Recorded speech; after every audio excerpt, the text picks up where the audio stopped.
Hi friends, চলে এসেছি dragon গাছের ভিডিও নিয়ে। আর ভিডিওটা খুবই ছোট্ট, তো স্ক্রিপ্ট না করে সম্পূর্ণ দেখুন, খুঁটিনাটি সব কিছু জানতে পারবেন। আর আমার যারা আজকে নতুন বন্ধু, প্লিজ বন্ধু সাবস্ক্রাইব করে দেবেন আর পাশে থাকা বেল বটন অন করে দেবেন।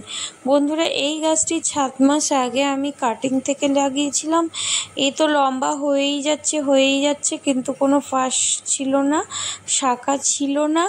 তো বন্ধুরা, একটা ঝড়ে এই শাখাটা এইভাবে বেঁকে যেতে দেখছি 3টে ছোট ছোট শাখা বেরিয়ে গেছে।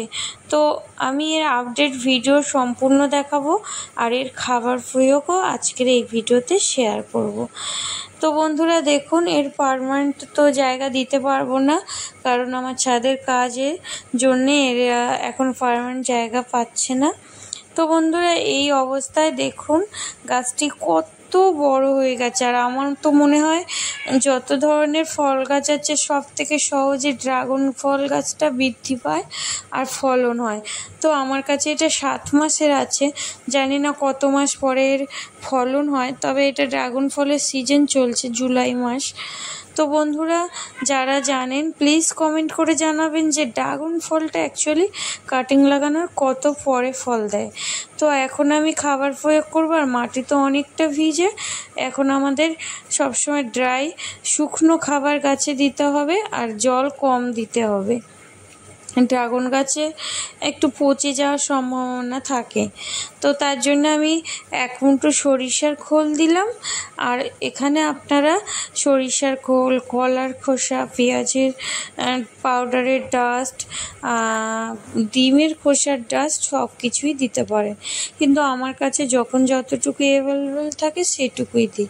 এখানে দেখুন, এই মিহি পেস্টটা হচ্ছে চালের গুঁড়ো। আমি মিক্সচারে আমার চালের গুঁড়োটাকে পেস্ট করেছি। চালের গুঁড়ো গাছের অসম্ভব মানে প্রোটিন দেয়, যেমন কার্বোহাইড্রেট আছে, সমস্ত গুণাগুণ আছে।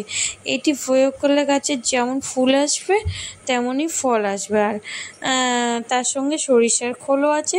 এবার যারা হাড় গুঁড়ো, শিংকুচি দিতে চান দিতে পারেন। এবার আমি এখানে এইভাবেই প্রয়োগ করছি, যেহেতু আমি একটু কম খাবার কিনে প্রয়োগ করি, বাড়ির যেটুকু থাকে সেটা দিই।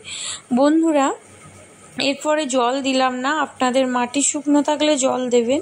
আমার এখানে মাটিটা অতিরিক্ত ভিজে, এই জন্য আমি জল দিলাম না। তো বন্ধুরা, আজকের মতো এইটুকু। ভিডিওটা কেমন লাগলো অবশ্যই কমেন্ট, সাবস্ক্রাইব করবেন। আজকের মতো এইটুকু। সবাই ভালো থাকুন, সুস্থ থাকুন। নমস্কার।